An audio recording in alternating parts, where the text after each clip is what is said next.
fall Doctor of Nursing practice.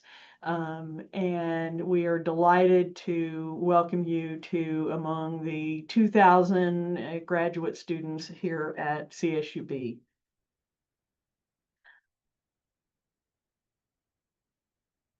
Sorry.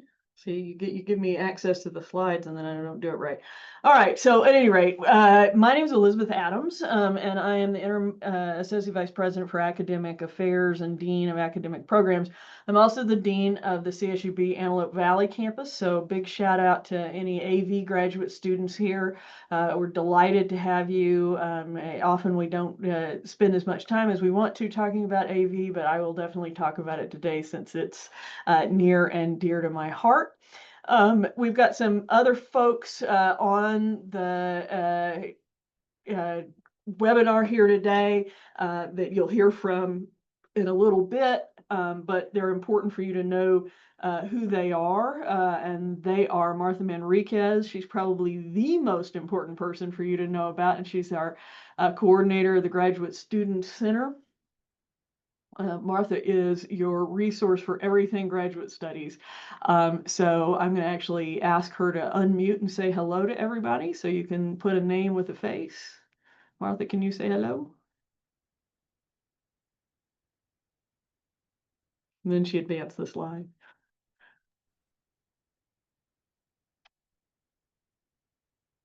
You're muted.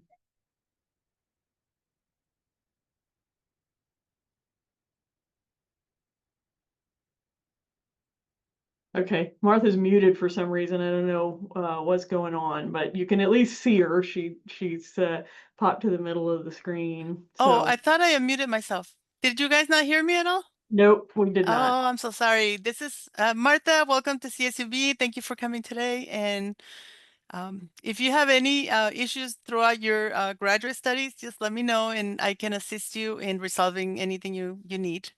Great. Thank you, Martha. We also have Abby Kirkendall and Samantha Zamudio, who are our amazing student assistants on the call today, and Mario Enriquez, who is the Graduate Studies Director for Associated Students Incorporated. You'll hear a little from him in a few minutes. I'm going to ask if we've got any graduate program coordinators, if you could introduce yourself in the chat with who you are, and we'll see who's represented here in the grad student program director realm. So we'd also like you to introduce yourselves. There are I lost my access to how many people are in the chat right this second, but if you could put in chat your name, your program. If you want to, you can put why you've chosen to go to graduate school. But I think the more important thing is to, as I like to think, sort of put yourself into the space by introducing yourself in the chat. Including all of us, we're 82 right now. Fantastic. All right. So yeah, 82 folks, which is amazing. Yeah, let's get a little sense of who you are. So let me tell you why you made a absolutely amazing decision to come to CSU Bakersfield for your graduate work. There are not a lot of people who pursue graduate education. In fact, only 13% of the U.S. population holds a master's degree, and less than 2% of the U.S. population holds a doctoral degree. So if you're joining our EDD or DNP program, you're going to be among a very, very select group of people. I'm always proud to remember that I have my PhD. I don't go around calling myself, Dr. Adams all the time, but other people do. So at any rate, I'm welcome to the next stage in your graduate experience. So let me tell you a little bit about the graduate Student Center and what services we provide. One thing I want you to know is right now we're in the process of relocating the Graduate Student Center. It was out in Numenor, for those of you who know the CSUB campus. That's part of the old dorm complex out by building or about parking lot E. We are relocating it to Dorothy Donahue Hall, which is right in the center of campus. We will open it at some point this semester, and we will let all the graduate program coordinators know. We'll have a grand opening, there'll be food, and once it's reopened, you should definitely plan on using the Graduate Center as a place for you to come because it's got all kinds of resources for you. It's got a computer lab, there's a lounge, there's a poster printer, we have events there, there's a conference room, so there's a place for you to be. And then Martha and some other folks are there, and so they can ask questions. You can answer questions about things like policies and procedures, or how to get fellowships, because there are fellowships, or how to apply for the Sally Casanova Scholarship, or any other of a number of services we offer. Let me also note that we have a graduate student lounge and lab at the AV campus. So if you're starting a graduate program, credential or master's program here at AV, stop by the front desk and ask for the code. It's a space in the 400 building that's open to graduate students only, and it is available 24/7. So that for those of you, I imagine we have a few folks who are doing their MSW degrees out here at AV, and those courses are mostly on Saturdays. That lab is available for you on Saturdays, as are the computers, and there's a printer in there as well. So we do have graduate student spaces at both campuses, and we invite you to take advantage of that. If you have any general questions, you can always email us at gsc@csub.edu, and if we don't know the answer, we'll find out who does and get back to you as soon as we can. I do want to highlight a couple of programs that we want to make you aware of. One is the Sally Casanova Scholars California Pre-Doctoral Program. This is a program that's specifically designed to increase diversity within the pool of university faculty by supporting CSU students to finish their master's degrees and go do doctoral programs. Look for a application to be put out for this program in February of 26. It is a really good program, and one it's absolutely worth applying for, as is the Chancellor's Doctoral Incentive Program, which is essentially free money. If you get accepted to a doctoral program, and then get a CSU job, you can get money back for your doctoral work. So both of those applications will be due in February. So look out for more details on those later in the fall semester, because we want to make sure everybody who might be interested is aware of when those are coming up. We also have a Runner Alumni Mentor Program, or RAMP, and where the alumni folks are going to talk in a few minutes, but this is a really good program, especially for those of you who are in more applied master's degrees or credentials, to connect with local alums, and this is available to both AV and Bakersfield-based students. It keeps boring. So I mentioned that we have the Graduate Studies Center. Here's some more information about it, including our websites.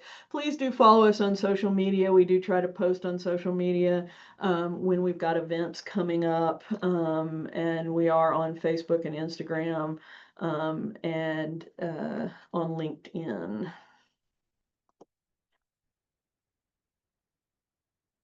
So let me just tell you a teeny bit about us. We aren't actually a division, we're a unit, but the mission is to help you further your career to get discipline-specific skills for employment or continuing education. Um, the core mission of the CSU has always been to get the citizens of California access to quality higher education. And the CSU specifically is supposed to provide access to baccalaureate, a master's, and limited bachelor's, doctoral degree opportunities. And we have a really good and important set of programs here at CSUB. We also want to make sure that you know about the things you need to know about. So you need things that you might need to know about our graduate policies. We also want to make sure that your graduate experience is different than your undergraduate experience. I remember when I took my first grad class, I thought it was sort of a continuation of undergrad, and then I realized pretty quickly that it wasn't, that not only were the expectations different, but that the experience was different. That my faculty were expecting more of me, but on the other hand, they were also inviting me into the conversation in a way that undergraduates often aren't invited in the conversation. So I'm excited for you all to start that journey or to continue it if you're moving into one of the doctoral programs. We also want to make sure that our experience at CSUB is inclusive. We are looking for new ideas and new knowledge, and part of what doing graduate work is about exploring those possibilities. What are the things that you want to think about that might make a difference in your field or in the world? So here's a just quick overview. I mentioned how many grad programs there are at CSUB, but just so you can see them laid out, we've got 3 in Arts and Humanities, a Master's of Arts in History, a Master's of Arts in English, and a Master's of Arts in Spanish. Martha, we didn't put the Doctor of Nursing Practice on here, but we also have some master's degrees in business and public administration, including healthcare administration, the MBA and the MPA. We have a big MS in biology program, an MS in geology. We have an MS in nursing. And as I said, as of this fall, we now have a Doctor of Nursing Practice. We're actually only the second CSU, I think, to offer that degree, and we're really excited about it. We have those, if we have any DNP students in here, congratulations. You're going to, I think, one of the best nursing programs in the country. And social sciences and education, we have counseling education, educational counseling. Yes, those are 2 different things. Educational administration, special ed, social work, and then the doctoral and the doctorate in educational leadership. And then we also offer credentials in both teaching and administration for people working in the K through 12 school systems. And then we do offer a handful of degrees through our extended ed program, including an MS in kinesiology, a Master of Social Work, and a Master in Curriculum and Instruction.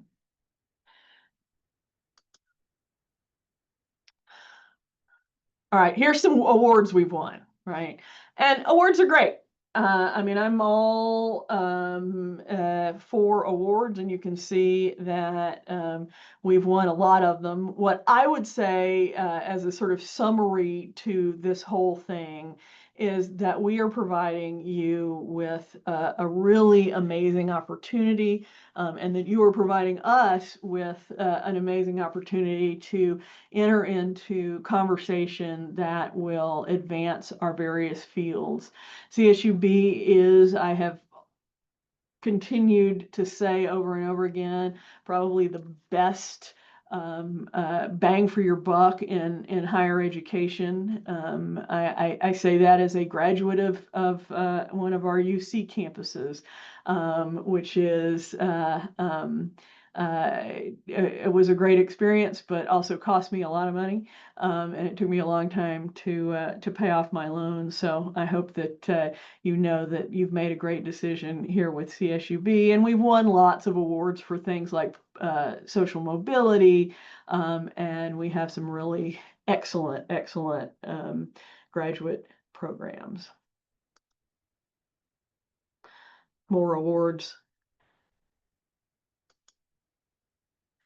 All right, so let's talk a little bit about how to succeed in graduate school, because as I said, one of the big things that I learned very quickly when I started my first graduate program was that it's not the same as undergrad.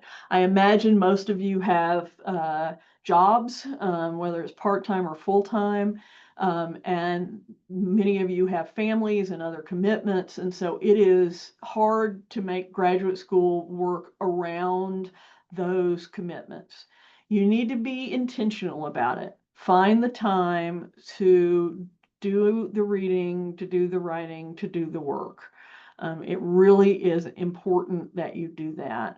And there are lots of spaces that you can go find that time a little more easily than working at home. I know we all got used to sort of being at home and during the pandemic, and some people still can work well at home. I'm personally not someone who can work particularly well at home. There's just too much going on, and I have too many distractions. So let me recommend a few places to you.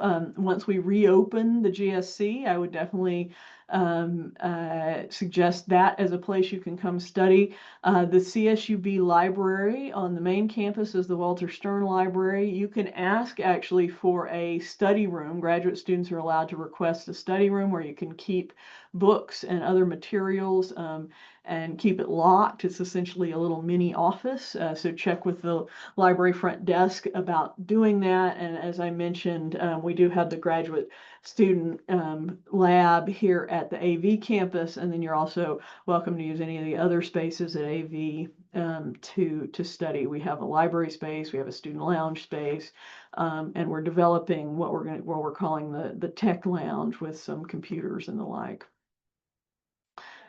Don't be afraid to ask for help. There's this sort of assumption that once you get to graduate school, you know everything there is to know.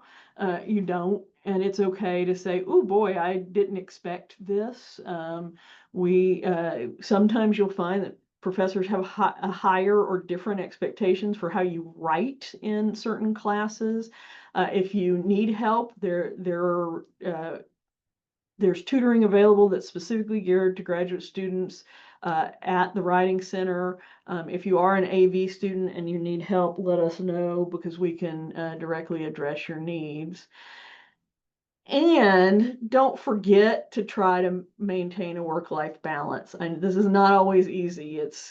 Being a graduate student can be overwhelming and is something that can sort of take up all the space in the room. But don't forget to, say hello to your family sometimes and check in with one another. It's a great adventure. I haven't been in graduate school for a long time, and I'm still in touch with many of the folks that I went to graduate school with because it's just it's a great experience. But don't leave behind the others that you care about. Okay, so thank you. You're going to hear a lot more from me, so I'm not going to get into a lot of thank yous right now. What we're going to do now is turn things over to Mario Enriquez, who is the ASI Director of Graduate Studies. He's going to tell you about himself and about ASI. This is a resource that you have, and we want you to know all about it and take advantage of it. So Mario, over to you. Thank you, Dr. Adams. Okay, so first off, I just want to thank all of you students for choosing CSUB. You've chosen the best place to complete your master's or graduate studies. And let me see, I want to see if there's a way to see all of you. Let's see. Okay, all right. So yes, I will be presenting today on our ASI here on campus. It stands for Associated Students Incorporated. If you have never heard of ASI, it's just our student government here at CSUB. And our slogan that we like to use is students working for students, because it truly is that. I was in your shoes not too long ago. I started my master's program last fall as well. So I, like many of you, am new to CSUB, but again, we always strive to work for students and advocate for students on campus. A little bit about me. So like Dr. Adams said, I am the director of graduate students on ASI. And so what does that mean for you? Basically, what that means is I represent our student population in matter learning any changes that are on campus. I sit on the board of directors for ASI, and I'm also in different committees on campus.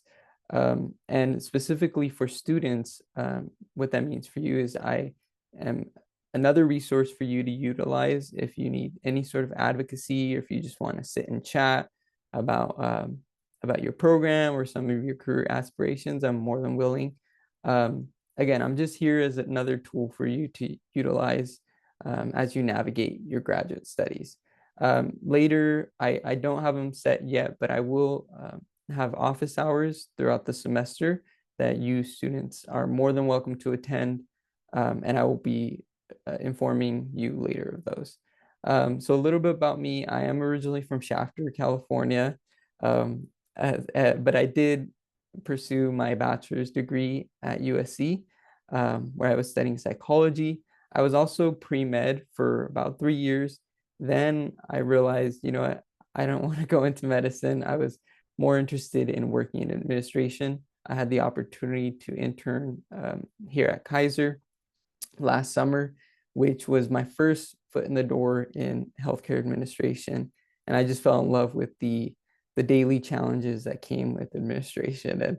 And for me, I never like my days to look the same. I always like new challenges every day, and that really appealed to me. And I also really enjoyed the impact that can be made in healthcare, especially here in Kern County. So I decided to pursue my Master's of Science in Healthcare Administration. And so currently I am in my second year, and while I'm still interning here at Kaiser, but in a different capacity. So right now I'm currently working in finance, and so I do a lot of our FTE reports and monthly expense reports, as well as some of our contractual audits.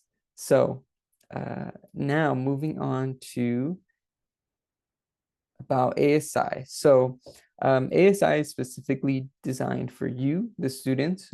We are your representative government at CSUB. We exist to provide an official voice through which students' opinions and issues may be expressed regarding local, state, and federal issues.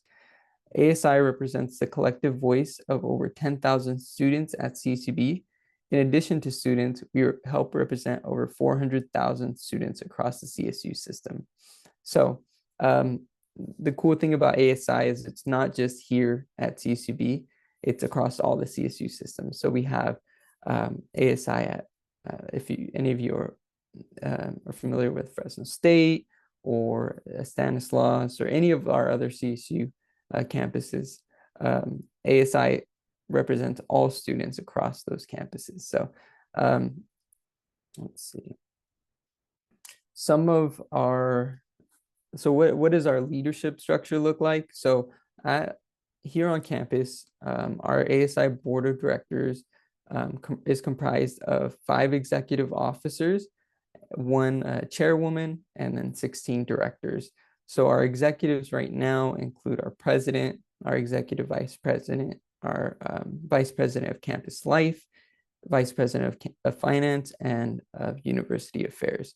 So these executives help lead the directors, and as well as the latter 3, campus life, finance, and university affairs, they lead the committees, which I'll be talking about on our next slide, specifically relating to certain initiatives on campus.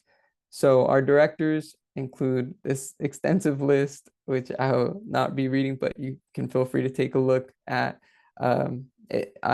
You'll notice I am on that list. I am the director of graduate students, but we have directors that represent the different colleges. So if you are part of the natural sciences, mathematics and engineering, the arts and humanities, business and public administration, social sciences and education, whichever school you may fall into, we also have directors over those schools. And then we have our directors over some special programs like transfer students, veteran affairs, and students with disabilities. Let's see. So as I mentioned in the previous slide, we have our 3 committees that are more so direct our initiatives on campus. So one is University Affairs, which is responsible for organizing and addressing all university-related issues that pertain to students. So if you're facing an issue on campus that pertains to University Affairs, please don't hesitate to reach out to this committee or myself, and I can direct you in that way. We also have our finance committee, which is responsible for all funds that are related to organization and assist clubs and organizations. So this committee is really responsible for managing our budget throughout the year. We approve it as a board collectively at the beginning of the year, but then there are also funds set aside to help assist clubs and organizations with different events on campus. So if you are a part of, or if you are interested in joining a club or organization on campus and are looking for funding for an event, you can always reach out to our finance committee.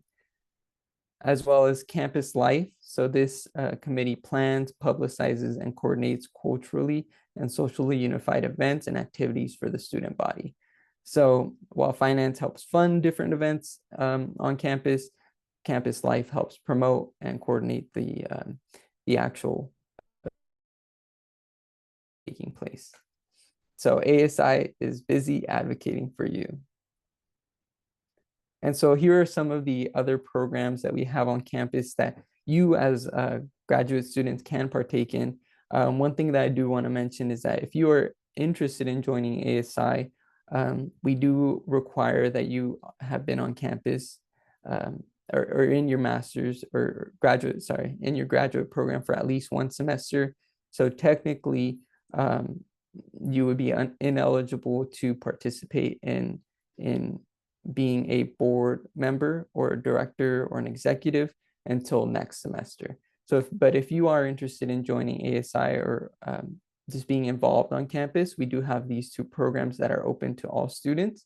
One is our Lobby Corps, which exists to serve as a voice for students when lobbying local, state, and national legislators in regards to all issues pertaining to higher education, the CSU system, or California State University of Bakersfield.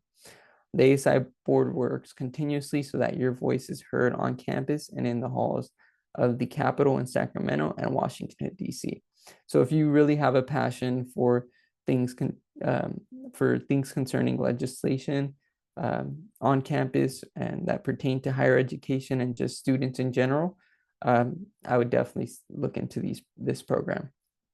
But if maybe that's not your thing, that's okay. We also have our Rowdy Bunch, which is a volunteer program that is associated with ASI, but this program hosts events that help students get involved on campus and build school spirit. It's a great way for you, the students, to connect, volunteer, and make the most out of your time here at CSUB.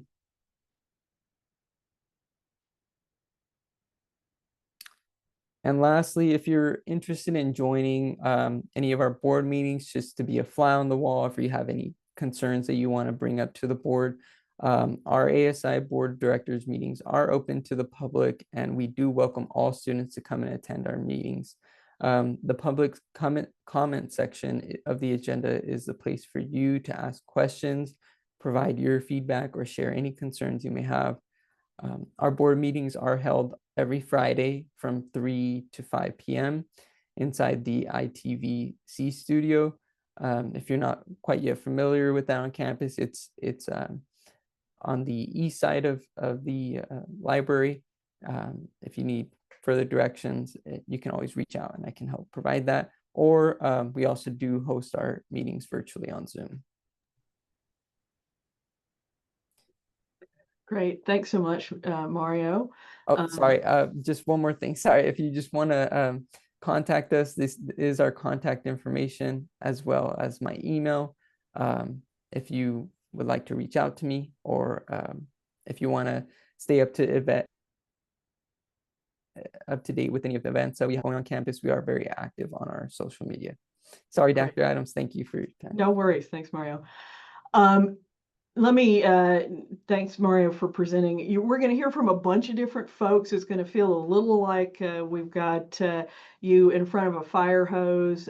Don't worry about memorizing all of this stuff, because we will make this available to you. So I'm now going to turn it over to Eric Lord, who is the director of the University Counseling Center, and he's going to talk a little bit about the services that his area offers. Eric? Is Eric here? Martha, is Eric here?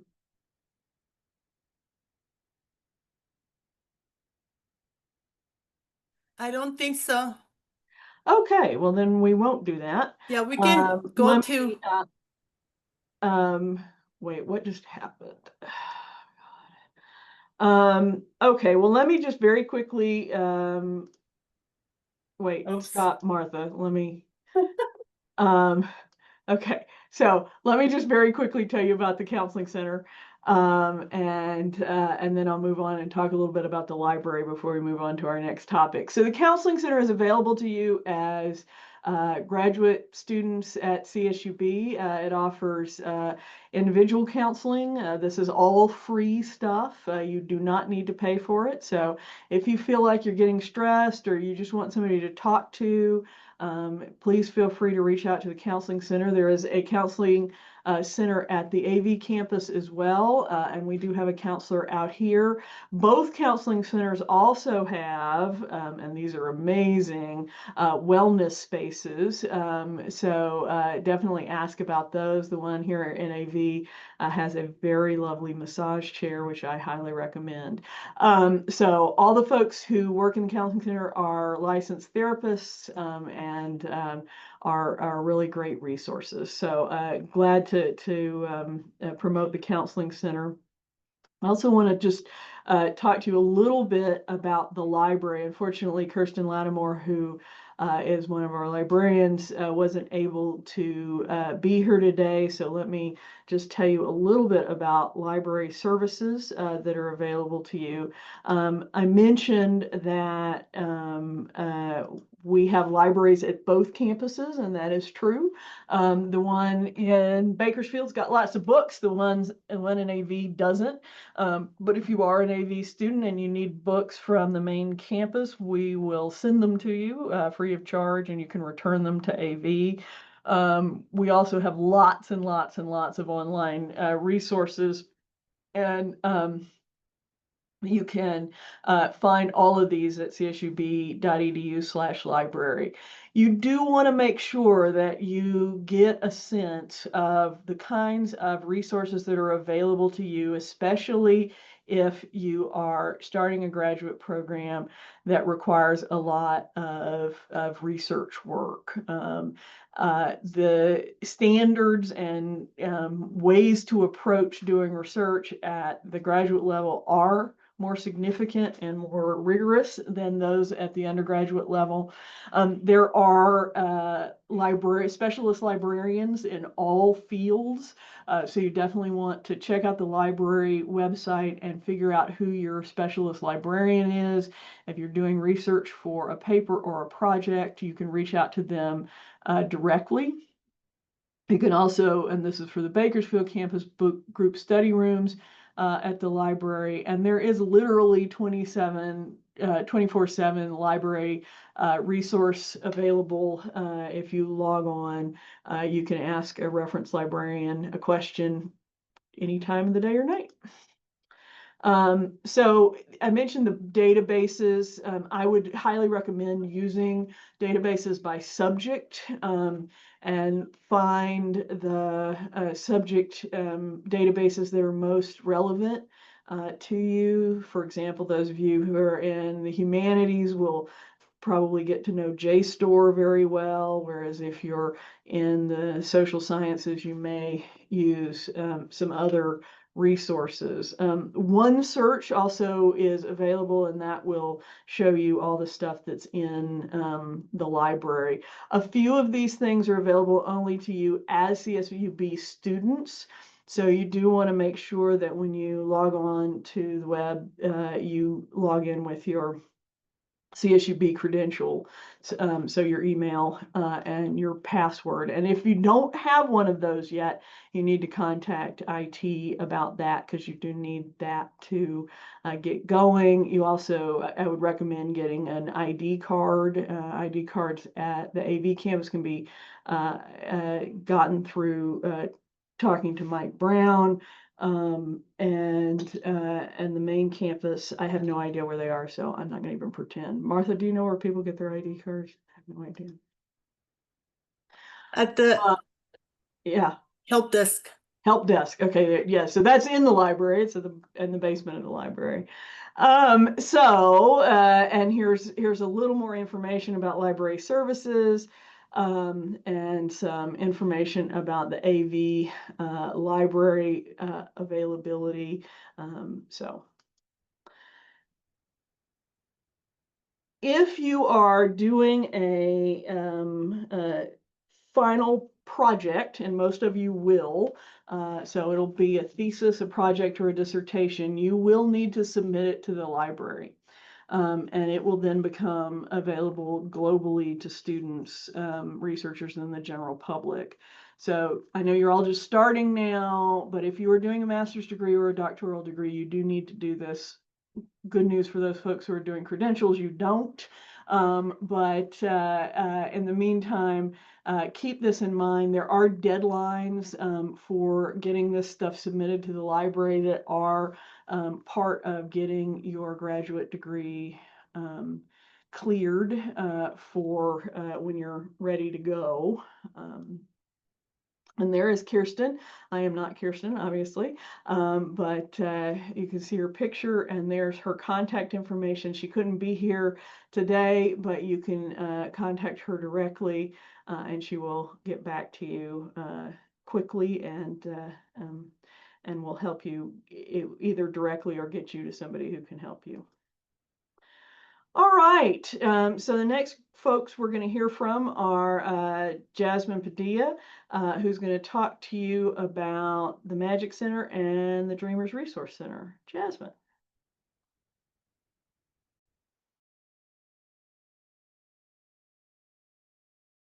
Thank you, Dr. Adam.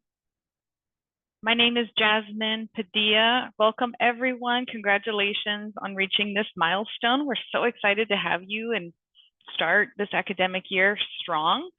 And let's talk about magic and the Dreamers Resource Center. So once upon a time, I was in your shoes not that long ago. I am also a graduate student. I'm currently a doctoral candidate in our doctoral program of educational leadership. So I know the feeling that you're all going through now. So if I can be a resource to you all, please don't hesitate to contact me. I'll put my information there.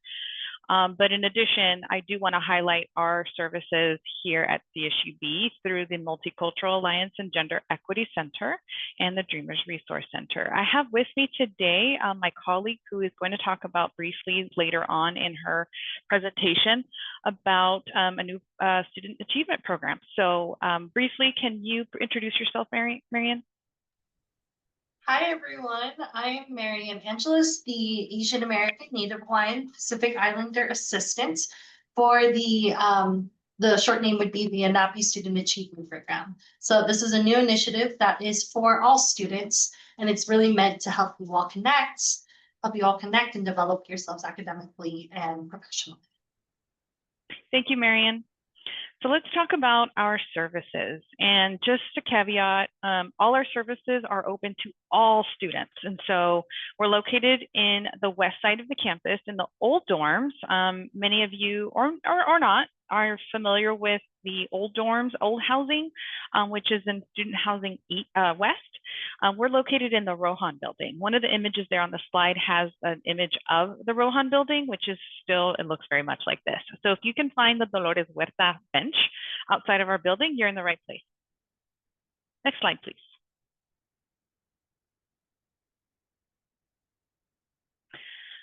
So the Magic Center, our purpose of the center is to aim, uplift, validate, and support students from various backgrounds. This includes students that identify in various cultural backgrounds, religious beliefs, sexual orientations, gender identities, and so on.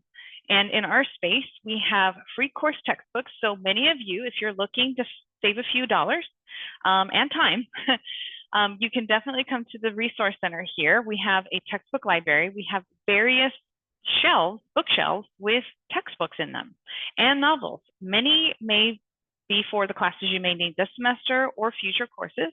Feel free to come look through our library. We are open 8 a.m. to 5 p.m. every day during the week. And we also have lounges. We have a snack space. We have free professional clothing and a lactation room, and Jay's library, which also houses more textbooks and novels regarding LGBTQIA relevant topics and information, history, you name it. And so to check out a textbook or use a lactation room or use the snack space, there's really no formal process. Our space here is basically open to and welcoming to all students. So you don't necessarily have to check into the center. You don't have to apply for our resources. You just come into our center, look through the space, and if you see the textbook library, if you find the book that you need for your course textbook, use the self-checkout by scanning the QR code next to the textbook shelves. And it's easy as that. You keep it as long as you want, and you can bring it back at the end of the semester. With the lactation room, same thing. There's no formal reservation. You just walk in. It's available. It'll be there for you. The lounge spaces, same thing. Like similar what the library has. We have group spaces here. Our affinity lounges are all identified down the hall, and they have a label on their door. So there's a door sign, and it'll say what that room is specifically assigned to. So like a religious and spiritual room, the Black, Indigenous, and People of Color room. Jay's library basically is the Pride Lounge, and in each space we have sofas, tables. It's basically intended for group space, and so if that room is available, you can use it. Our snack space is equipped with a fridge, a microwave, a toaster, coffee maker, and we have light snacks and refreshments for our students that want to just come in, grab a snack. Again, no formal process, just take the snack and just be on your way. Or if you're here and you want to keep your lunch here, if you're going to be here for a long period of time, you can save your food in our fridge. So very easy, and it's a very welcoming environment, as I mentioned earlier. Thank you. For the Dreamers Resource Center. So this space is housed within the Rohan building, and it's under the Multicultural Alliance and Gender Equity Center, MAGIC for short.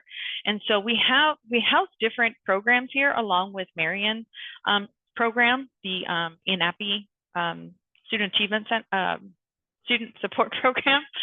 And we also have the wonderful scholars here, and we also house other programs. So you're going to see a little bit of activity here. It may not be related to MAGIC specifically because we do host cultural and academic events throughout the year, but the Dreamers Resource Center specifically services students that identify under UNDOCU, AB 540, DACA recipients, and of course, mixed status families. And so if you identify or you or your family identify under these categories, these resources are for you as well. They're free.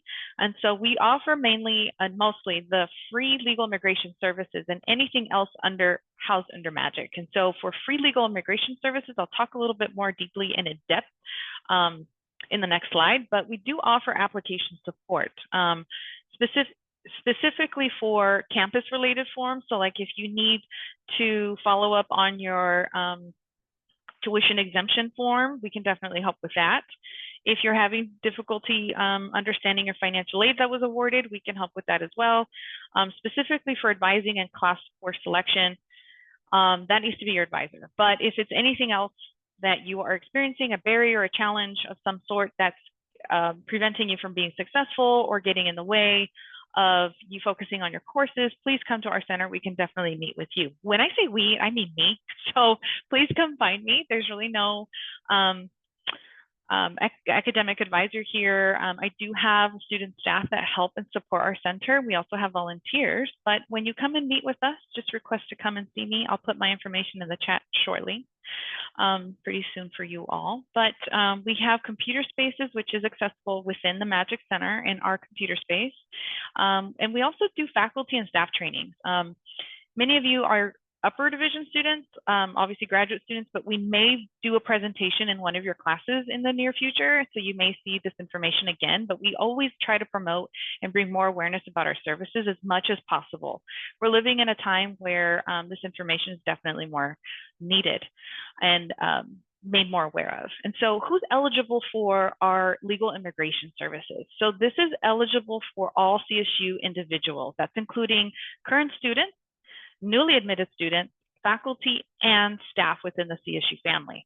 So if you have immediate family members, so if you as the student have a spouse that may benefit from these services, a parent, siblings, or dependents, those services are applicable to them, and any recent graduate. So if you graduated within the last 2 years, or know someone that's graduated within the last 2 years, they also have these services available.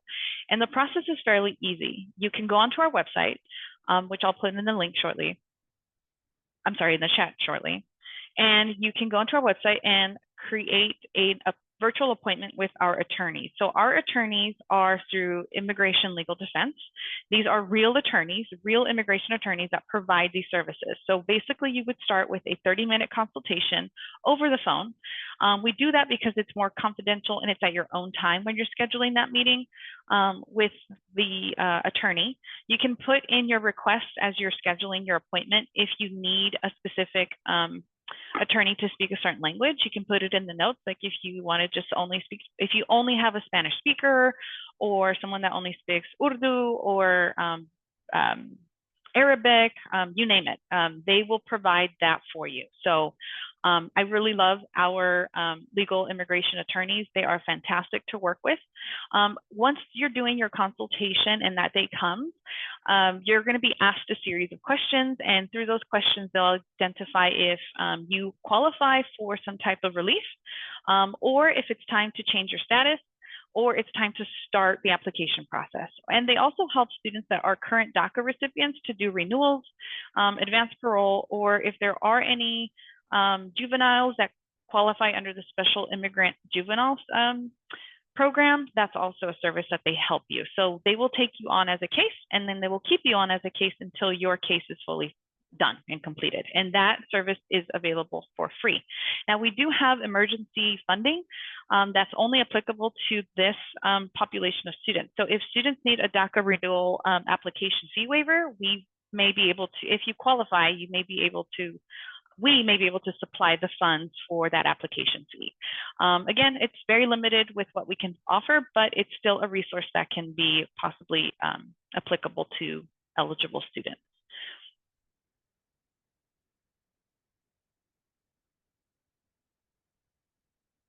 Thank you.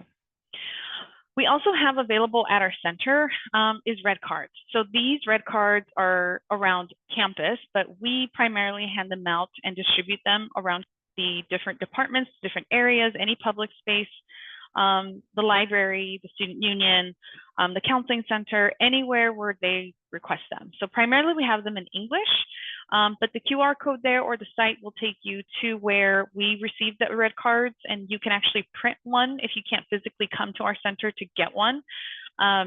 We try to provide them also to different faculty members who want them. I know we sent out a stack to AV, Dr. Adams. If you all need any more, please let us know. So we do have them in English. We do have some in Spanish. But if you go to the website there through ilrc.org, the red cards, They're accessible with over 40 different languages. So if you need one, please carry this. Super beneficial to have one, even if it's not going to be in an incident where you're encountered with ICE or immigration enforcement. It could be for anything. So if you're being pulled over, it tells you your constitutional rights due to a traffic stop, you name it. But this is accessible for free in our center or around campus. And if you see a center or program or an office that may need them, please bring it to our attention, and we're more than happy to take them over.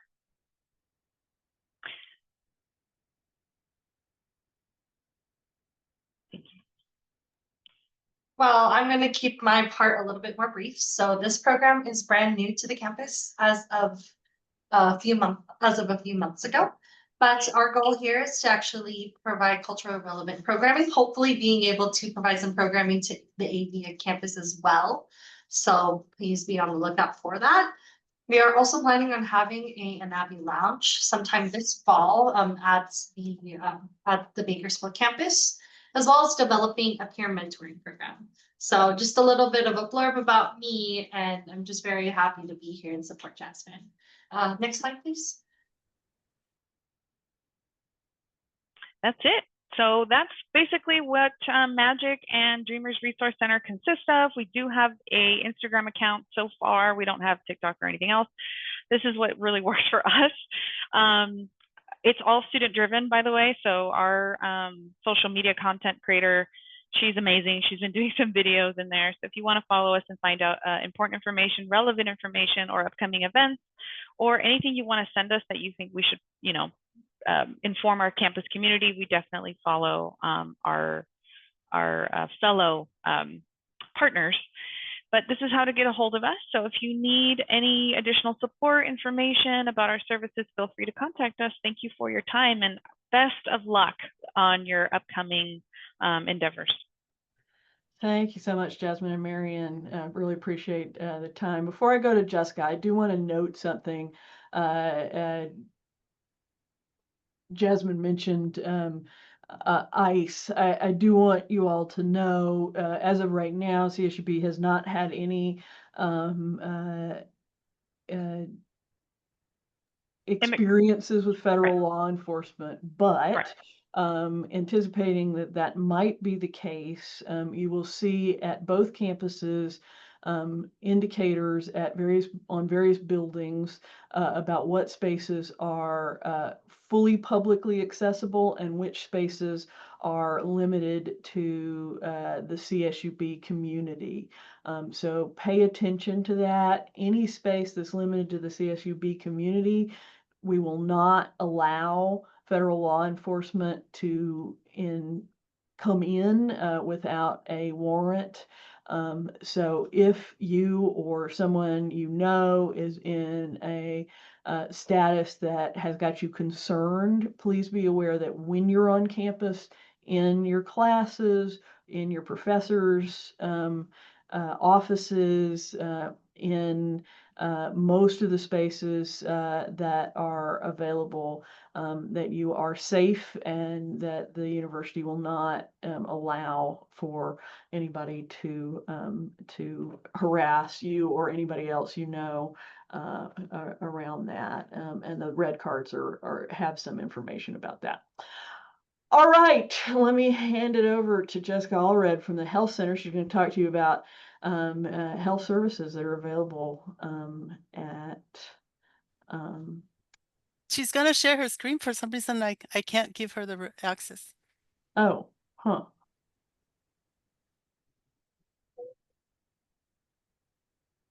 Oh, there's her screen. All right. Okay. Perfect. Over to you. Hi, everybody. My name is Jessica, and I am a health education assistant here at Student Health Services. And I'm so glad I get to present to you, because one thing we hear all the time is I had no idea that there was a health center on campus.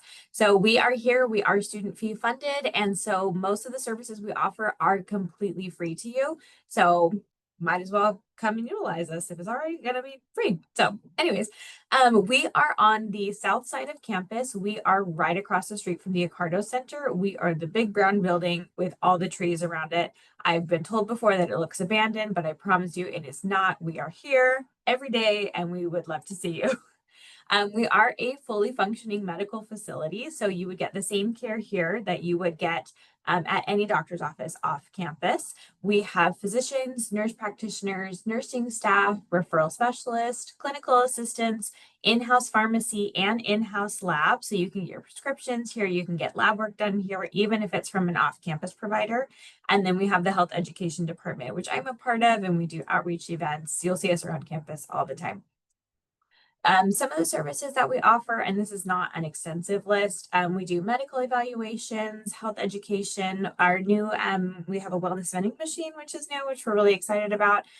We offer family planning services, lab tests, like I said, x-ray referrals, first aid, telehealth, STI testing. We also do medications, physicals, immunizations, and more.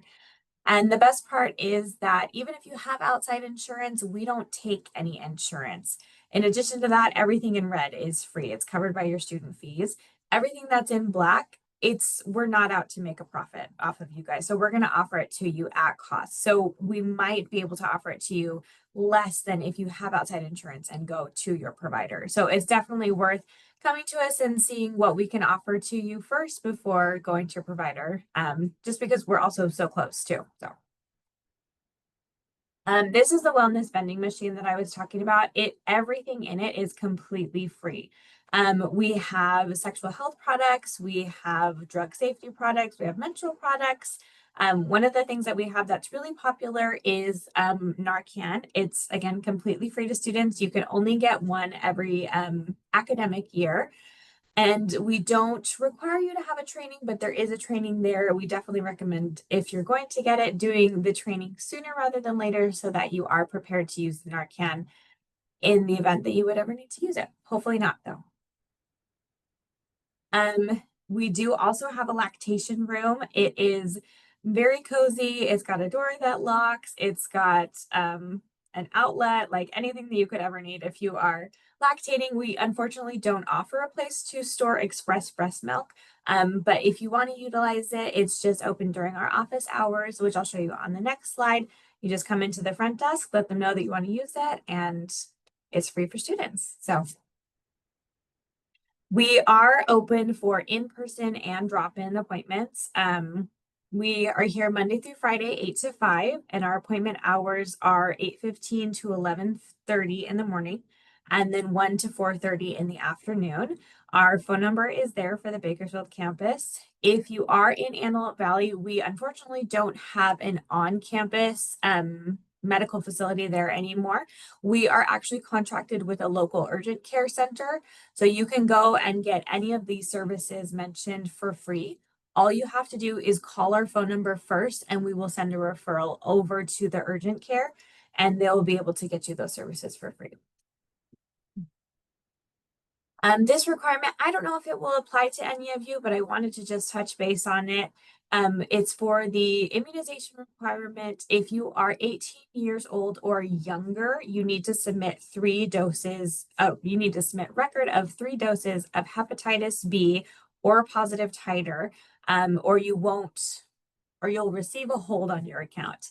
If you are over 18 as of the start of the semester, so August 25th, come Monday. If you are 19 or older, you do not need to worry about this. So you can zone out for a second. But if you're 18 or younger, we can take your childhood immunization. We can take record of a positive titer.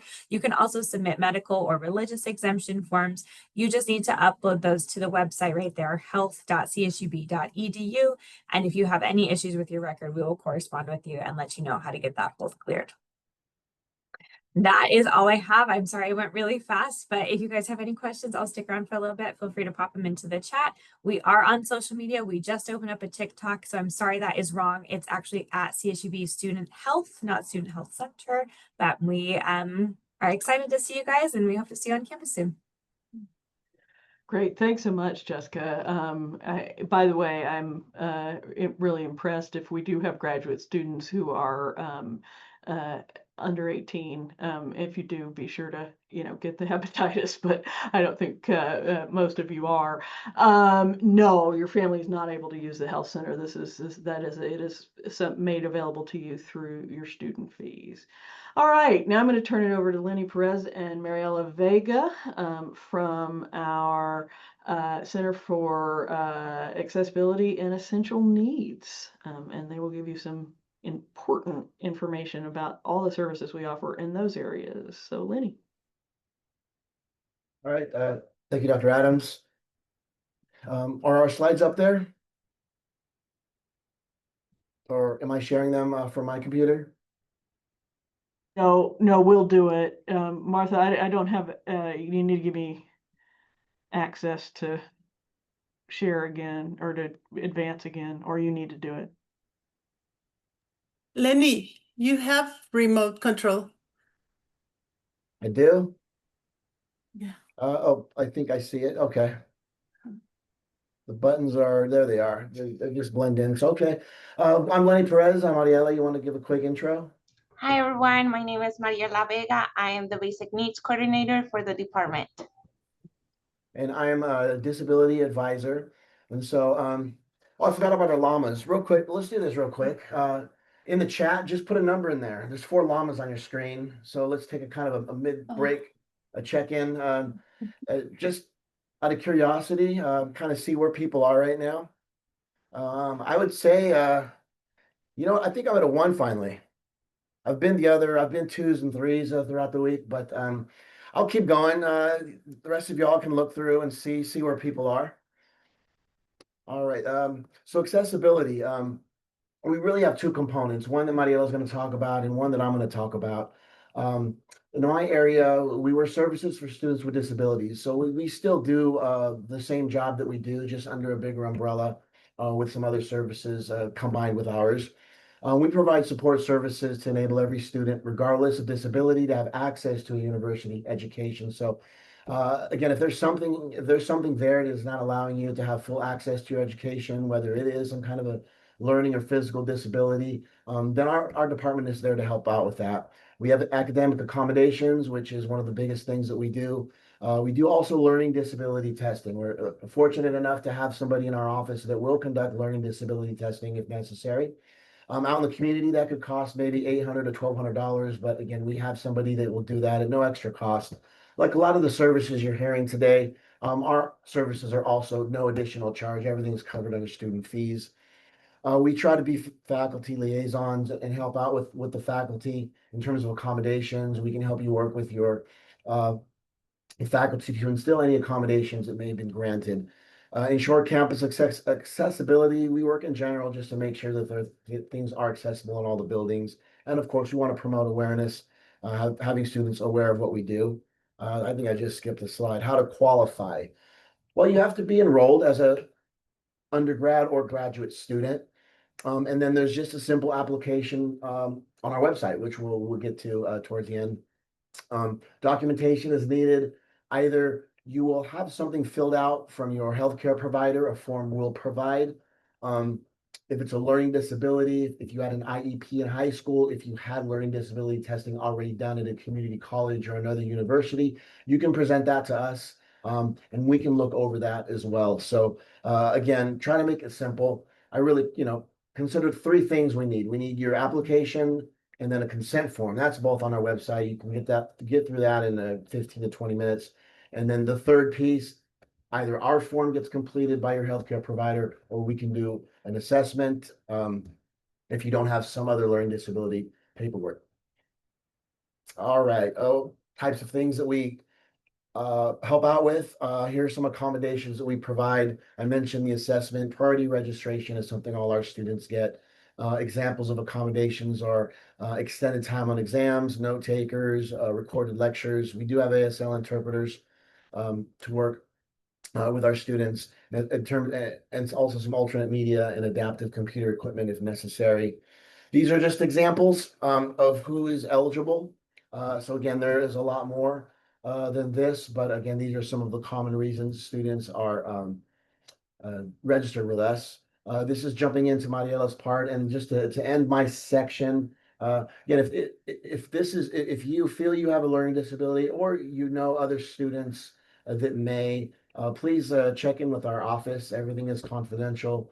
And again, having a learning disability or some kind of disability doesn't mean that you're not intelligent, but sometimes there are things that we struggle with that our office can potentially help.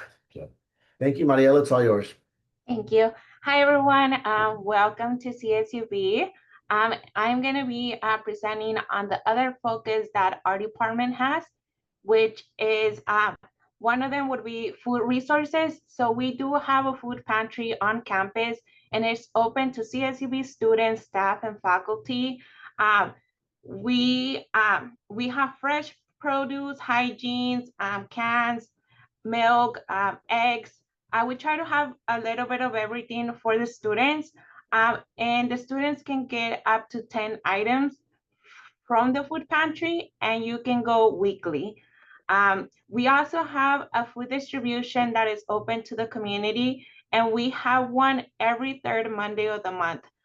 We just had the one for August this Monday, but keep an eye out because we usually send out an email to let you know when the next food distribution is going to happen. And it's right behind Panda, really close to the food pantry. You do have the option to drive by or walk and pick up your box.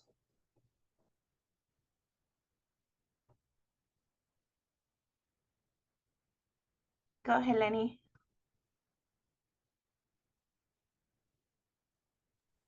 I think you have control. I do not. I don't see that. Martha, do you have control? I didn't know that if I advanced it to food resources, but I don't see anything else to move it forward.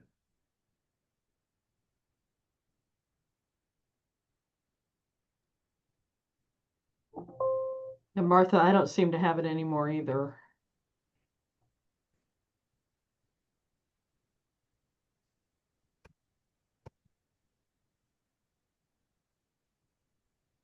Mariela, you have control. You know what? It's not showing up on mine. Oh, there we go. I think I do now. Thank you. We also have the edible garden. We have everything that is produced at the edible garden. We bring it to the food pantry so that the students can get it for free. We also have volunteer opportunities. So if you do have a gap between your classes, or if you're interested about gardening and want to learn more, you can come to the edible garden or get in contact with us, and we'll let you know about the opportunities that we have. We also have a farm stand every week on Wednesdays from 10 to 1 in front of the food pantry. So again, all these resources that we have, they're free of charge for the students. We also provide assistance with CalFresh. So the CalFresh program helps individuals and families to buy healthy foods. We do know that about 70% of our students qualify for the program, but not a lot of students are applying for the program.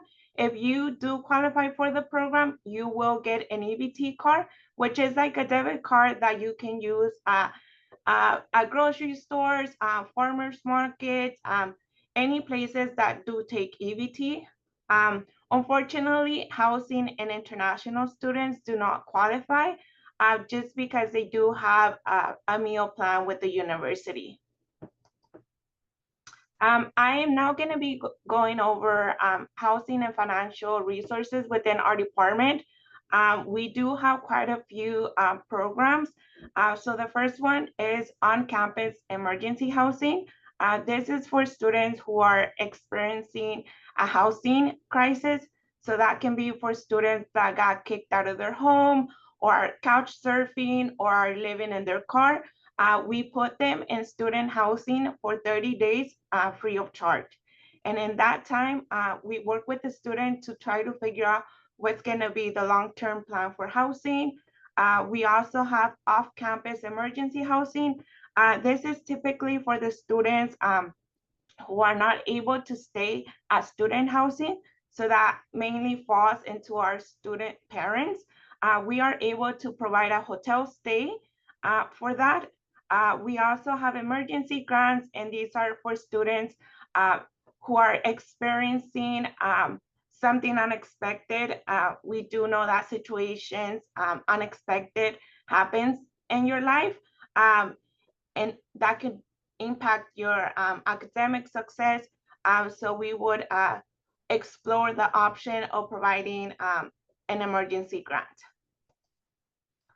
We also have more housing resources for those students that already have housing or are in the process of securing housing. We do have a move-in and deposit grant. And again, it's for the students that have secure housing, but they just need help to pay the deposit or like the first month of rent.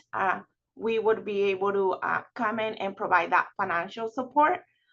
We have a housing emergency grant, and this is for students that are housed, but something unexpected happens that impacts their ability to pay for rent. So an example can be students that are working full-time and they get their hours cut to 20 hours. So we would, again, come in and provide support. And we also have the eviction protection grant, and this is for students who are housed but are currently facing an eviction. We would be able to provide financial support. How to request assistance. So we do have the food and housing crisis report. You just fill it out. It gets to our department, and we will contact the student to schedule a meeting and explore what support is needed. This is our information. We are right next to the Runner Cafe.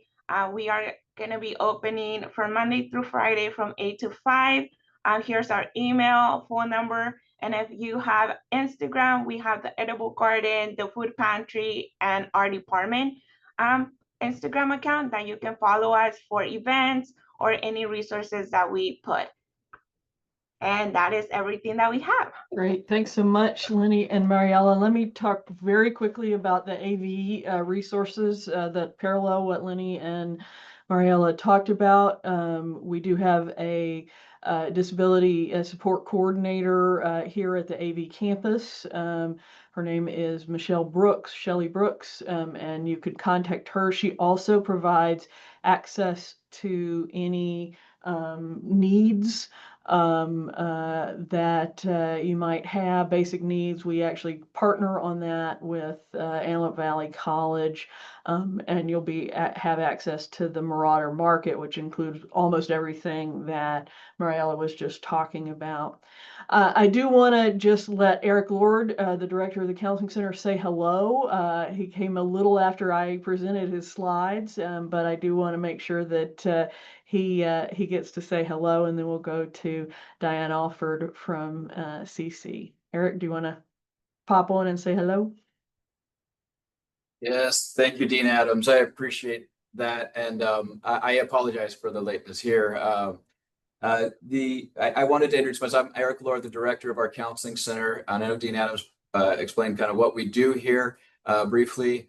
We provide all the mental health therapy, all the counseling therapy for students. It's different than academic advising. You have advisors in your departments that provide that to students. We have clinical social workers, marriage family therapists, a clinical psychologist on staff here. So all of our services are confidential. We don't leave this office by law with your information unless you guide us in the direction of who you'd like us to talk to, authorize us to do that. We do have mandated reporting requirements in our office, much like teachers and doctors and others for emergencies. But outside of that, we keep everything in-house here. And it's real therapy services for you, all paid for through your tuition fees. So you don't have to bring insurance, you don't have to pay a copay or anything like that. We also offer workshops, and just to let you know about this fall, the workshops that'll be going on. We have workshops on stress and academics. You're going to have a workshop on time management, as well as procrastination. This is very timely for students that are in grad school, especially learning about yourself and how you operate within the academic world. You know yourself probably from previous years that you've been in school. What's going on for you now, and the counselors can help guide that process. The time management and procrastination workshops will also come with a day planner.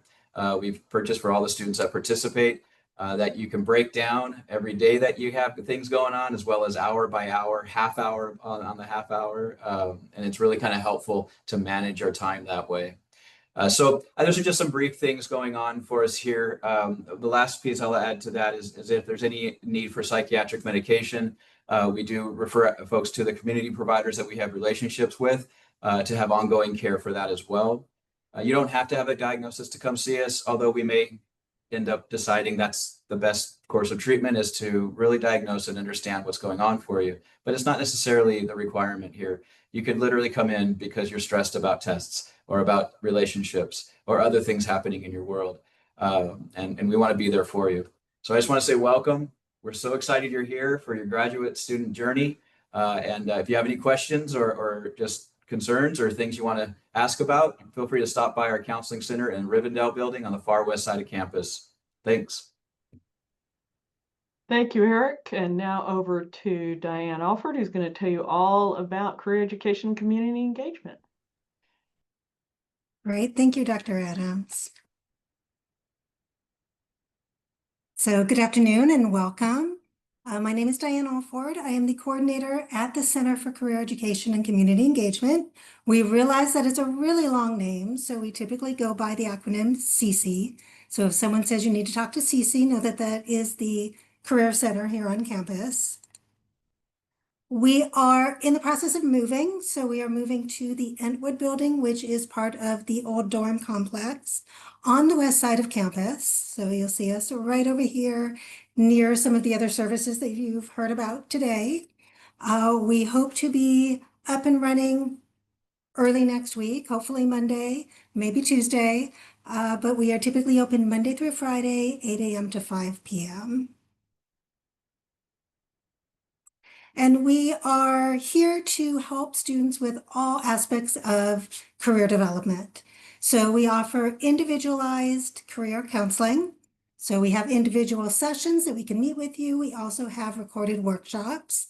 And that can be on anything related to career development. So if you need help with reviewing your resume or getting started on revising your resume, if you want to do a mock interview or talk about the interview process, if you're looking for some new job search strategies, want to explore career options related to the graduate program you're in, or even for those of you who are planning to go even further on in your education, we can help you with getting your CV ready, getting your personal statement ready. So anything that falls under career development is something that we are here to help you with.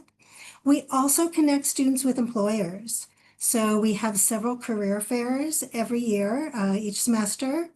We have employer information sessions. So employers will come on campus to talk about maybe they're recruiting for a particular position once you graduate, or they have summer internships. So oftentimes they will come on campus to give you a really rare and valuable opportunity to meet with them individually or in a group setting to learn more about that opportunity, how you apply for it, what is it that they're looking for in their candidates. So that gives you the best opportunity possible to be a really competitive candidate to get those positions.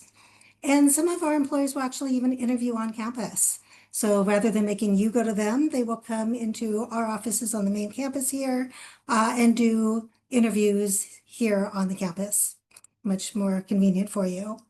We also provide access to job, internship, and community volunteer opportunities.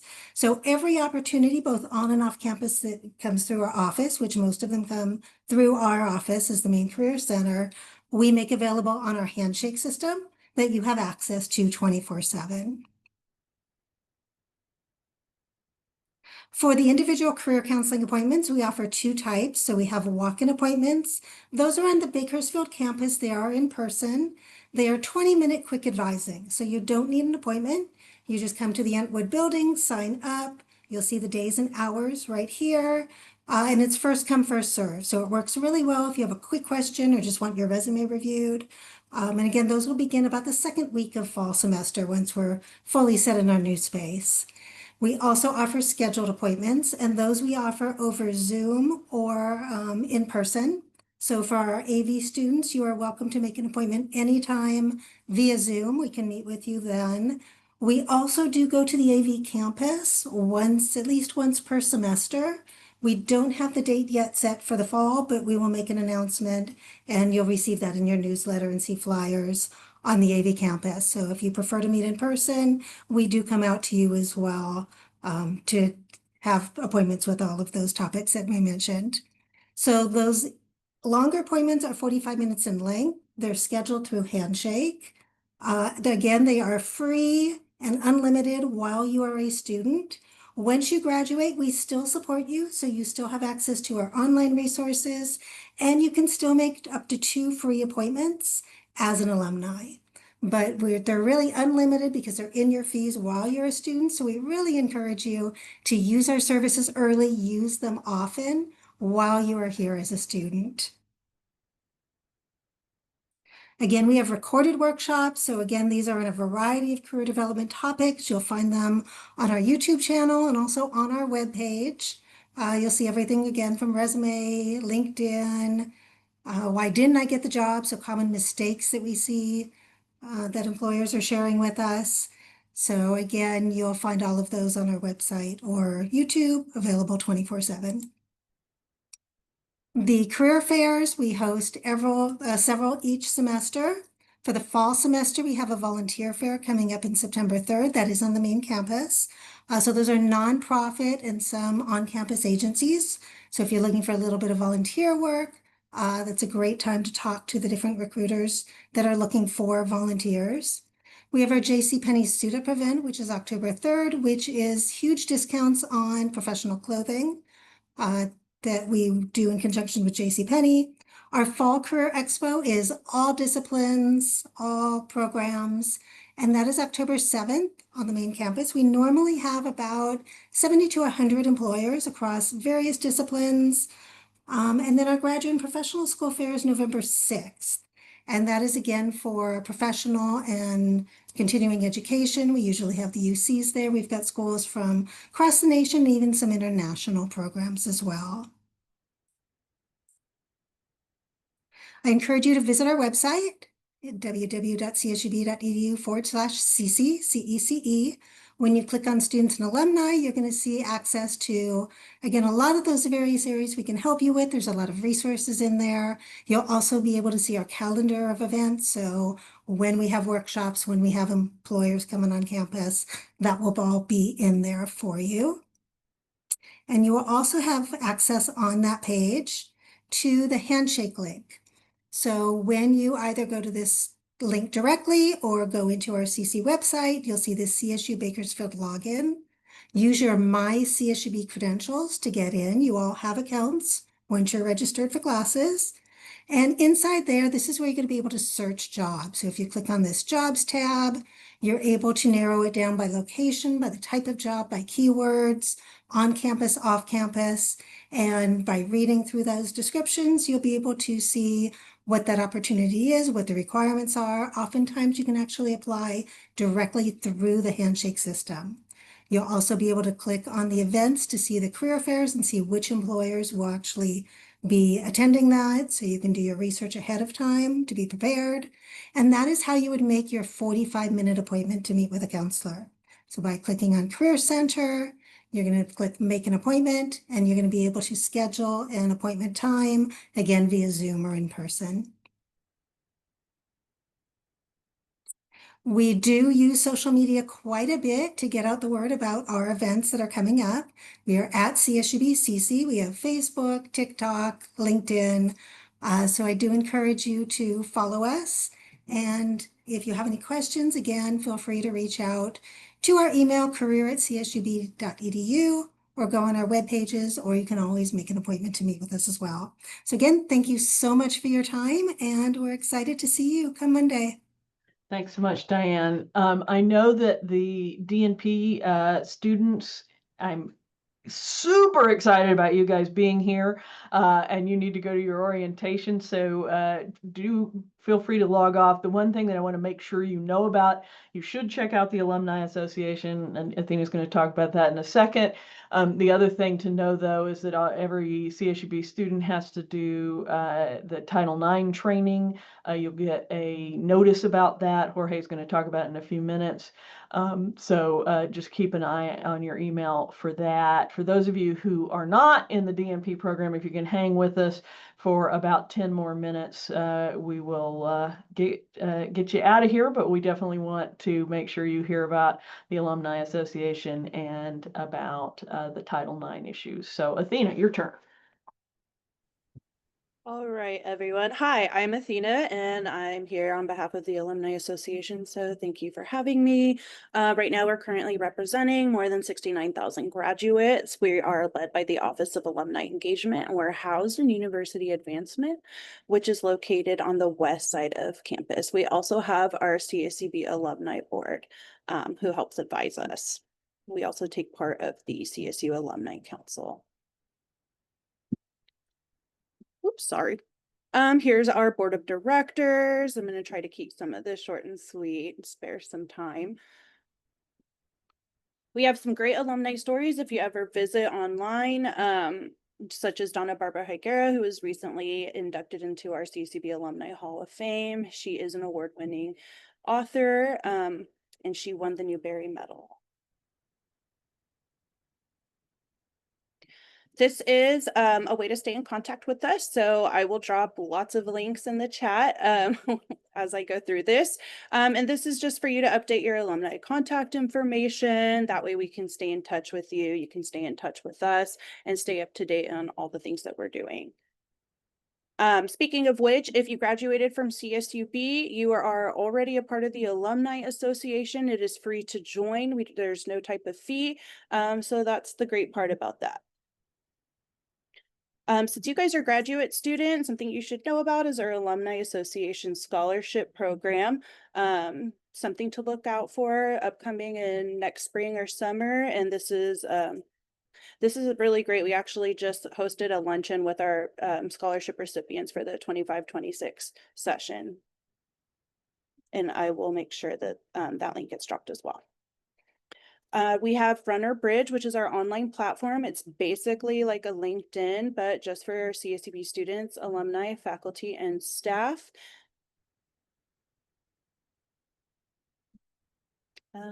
Sorry, Martha, I think I lost control. Oh, there, I think I got it back. All right.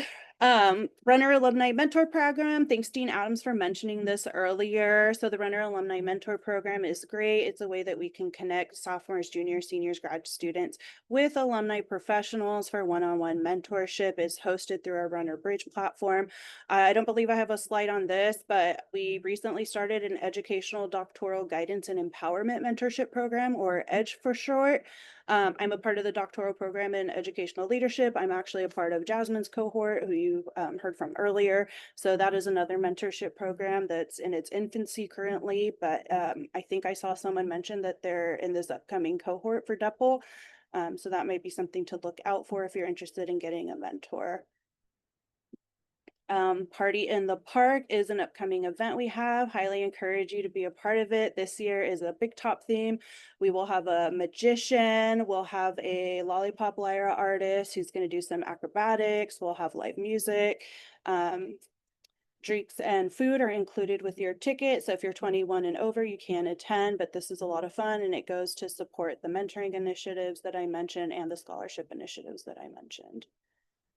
I also mentioned CSUB's Alumni Hall of Fame. So these are our most recent inductees that we had. We like to highlight alumni who are, doing wonderful things in our community that are still involved with the CSUB community. So, hopefully you can get some inspiration from these phenomenal alumni we have. We started to kick off Alumni Family Weekend during homecoming season. It's a ton of fun. So be sure to look out for that, especially if you sign up to update your alumni contact info with your email. You'll definitely get notifications. You can also also catch our updates on social media.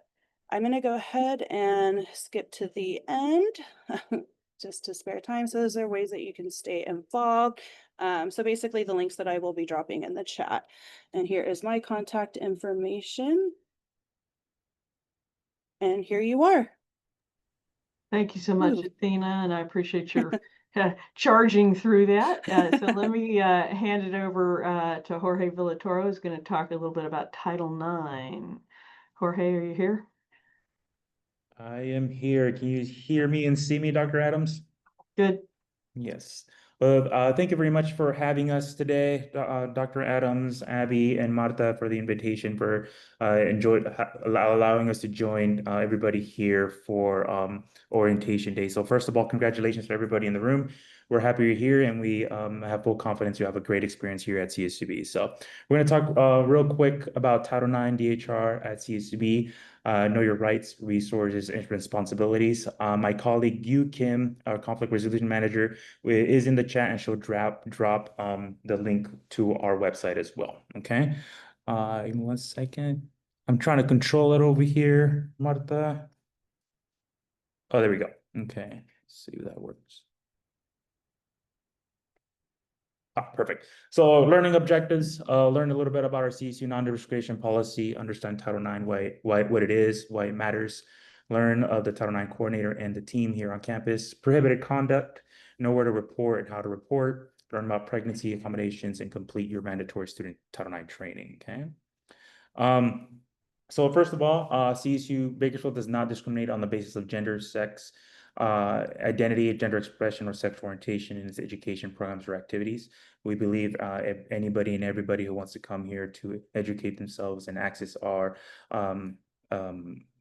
benefits or access our activities here at CSUB, you have the full right to do so without being discriminated against. So Title IX is a federal law that requires all universities who receive federal funding to have processes and procedures in place to respond to any complaints or allegations around sexual misconduct, sex-based harassment. It requires protection and adjustments for pregnant and parenting students, and also ensures gender equity in athletics. So why should you care? Why should I care? It protects your right to a safe and respectful environment here at CSUB. It provides equality in sports, academic, and campus life. It ensures support for survivors of sexual misconduct, and it includes protections for pregnant students, like we mentioned before.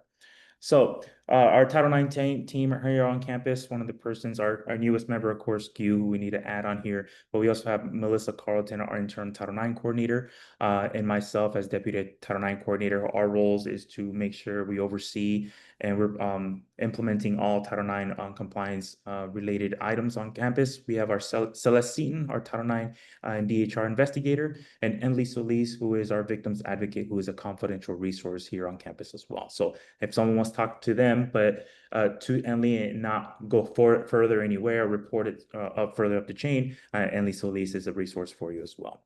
Okay. So reporting an incident, we like to keep it nice and simple for people. We do have a great tool of our incident report form here on the, you have see a screenshot for. There is a QR code here if you want to visit our website. But there's different ways to report. The best tool we have, like I said, is our incident report form, but you could report in person. We're located right now in Administration West building, room 102. We will be moving soon, and as soon as we do, we'll announce that as well. You could email us at title9@csub.edu. And one of the things to note about our incident report form is, as a student, you can report anonymously. So there's a tool for that as well if you want to report anonymously. So types of prohibited conduct on campus: sexual misconduct, sexual harassment, sexual assault, sexual exploitation. This is one of the newest definitions that we see under our policy right now when it comes to sexual exploitation. That includes taking advantage of someone's intimate photos and sharing them online, or using editing software like AI software to create inappropriate photos of someone and distributing them. So that is against policy, and that is considered sexual exploitation, but it's one of those new things that we're seeing in academic spaces across the nation. Dating violence, domestic violence, stalking, prohibited consensual relationships, discrimination on basis of protected status, harassment based retaliation for participating in this process or engaging with our office, okay? If you want to learn more about the definitions behind these prohibited conduct, use this QR code and it'll send you right to our website. All right, so there's different areas on campus that also we work with on a regular basis when it comes to Title IX prevention and outreach. Of course, there's me, there's Melissa. We also have Emily Callahan as Dean of Students, Hilda Niebles in Housing, Ruby Alvarez in Student Organizations, Andrew Dickinson in Athletics, and Dr. Debbie Boschini in Faculty Affairs. We work with them on a regular basis to get some feedback or see what other areas we need to focus outreach and prevention. And Lee as well, as I mentioned before, a confidential resource. We have our counseling center as a confidential resource. We have the student health services on campus that provide STI testing, pregnancy tests, and morning after pill, and so on. And we have law enforcement on campus. So if you ever feel your safety is at risk or you're in question, you could reach out to them as well. One of the really cool resources that provide is safety escort service, safety escort services. And as graduate students, as me, as an alum of the MPA program, there'll be days where you're on campus very late, studying, finishing for finals, finishing that long paper, and maybe just want that extra security to walk to your car. Maybe you parked on the other side of campus and you want someone to walk you to your car, and the University Police Department can do that for you. All right. After you report, anybody who reports to our office, that impacted party, if the person reporting is them or they're reporting for someone else, they'll reach out. Our office will reach out. Typically within 24 hours is what our practice is, to provide rights and options, and just inform them that we're here. We're ready to listen when they're ready to talk to us. There is no statute of limitations in talking with our office. So if that person at that time, we reach out multiple times, they don't want to engage, but maybe they changed their mind in a year and then they want to talk to us, that's perfectly acceptable and it's okay. Someone does not have to file a formal complaint to receive help. Maybe someone just wants some support services, getting connected to counseling, maybe a short break from classes to focus on their mental health. It's things we can help with as well. Okay. Focusing on support for pregnant students, it's one of the main things we do at our office. We help students with making sure we make some reasonable adjustments to their classes. We have 3 lactation nursing spaces on campus, and we allows for people to take some time off from when they give birth as well. So if you know of someone or you yourself will benefit from this, please do not hesitate to reach out. Just complete our form online. Our office will reach out to you to schedule an intake, and we'll make sure we work with you and your faculty to ensure that you stay on track and completing the semester successfully. That is the goal of our pregnancy adjustments. Earlier this week on Monday, you should have received an email already regarding our mandated student Title IX training. This training is required for all students every academic year. Okay, so you'll take it this fall, you'll take it next fall, and the fall after that, if you're here for 3 years for your graduate program. Okay, deadline this year is September 29th. You could take it online, or you could do an in-person workshop with us. If you want to take it as a group with someone or a couple of friends, come join us on campus. That email has that information, or you could visit our website as well to sign up for one of those workshops. Very important here, if you missed the deadline to complete this training, you will get a registration hold. It'll prevent you from registering for classes for the following semester. Okay, so I recommend to you, if you can, take care of it as soon as you can. So one less thing for you to worry about in the future. Okay. All right, your role on campus is speak up when you witness harm, respect boundaries, and get clear consent whenever engaging in any sexual activity. Know how to refer friends to campus resources, and don't ignore Title IX related emails from us or training, okay? All right, so a quick recap of what we just talked about today. We talked about Title IX and the scope. It covers all student, faculty, and staff. Prohibited conduct, sexual harassment, sexual assault, retaliation for reporting to campus is protected. You can't retaliate against someone because they're reporting to our office. The CSU prohibits discrimination and harassment on the basis of protected status. We want you guys to stay informed, stay engaged, respect others, know your rights and responsibilities, and participate in training and reporting misconduct. All right. And that's it. I don't know if Emily is here or not, but I'll go over her slides real quick. She is a confidential resource on campus that she is under the counseling center, but she's kind of part of our team. Angelica, I see your chat is September 29th. Okay. to complete your Title IX training. She's a former alum of CSUB with 10 years of working with survivors of domestic violence, sexual assault, and human trafficking. So if you know of someone or you yourself may benefit from talking to her and on a confidential matter, feel free to reach out to her. Okay. She provides resources and help for anybody who is a survivor of sexual harassment, sexual misconduct, and so on. Everything you see here on the list. All right. She can help with advocacy, safety planning, reporting to Title IX, housing, emergency shelter, reporting to UPD, basic needs, restraining orders, court accompany, and reaches out on and off campus. Okay. And it's a free resource for anybody to use. So do not hesitate to reach out to you should you need to. Okay. She is located in the Rivendell building in the counseling center. Here is her contact information. She also has an Instagram, Campus Advocate CSUB. So feel free to follow that to know what's going on campus in that space. All right. Any questions? Feel free to reach out at any time. Our door is open. If there's any guidance you need assistance in any way, do not hesitate to reach out. That's the end of our presentation. Thank you for joining us, and congratulations once again on joining CSUB. Great. Thanks so much, Jorge. And thanks to all of you for hanging out. This is a quick QR code that'll take you to a survey that we'd love to get some feedback on. And Abby just posted the survey link in the chat. So I do not know the answer to that, Gabriella, about taking out unsubsidized loans. I would contact, you still have 17 minutes. I'd contact financial aid and ask them. I'm sure somebody can help you with that over there.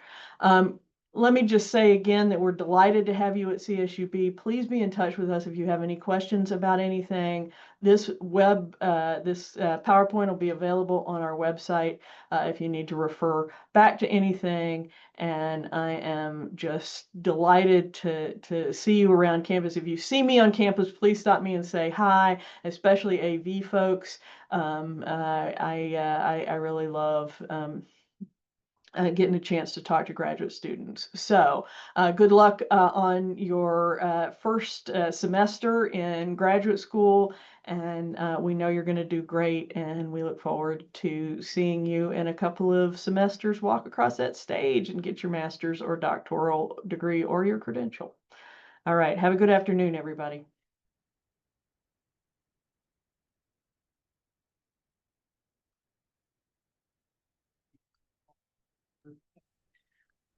If anyone wants to stay afterwards and ask any questions, I'm here if you guys want to ask me anything.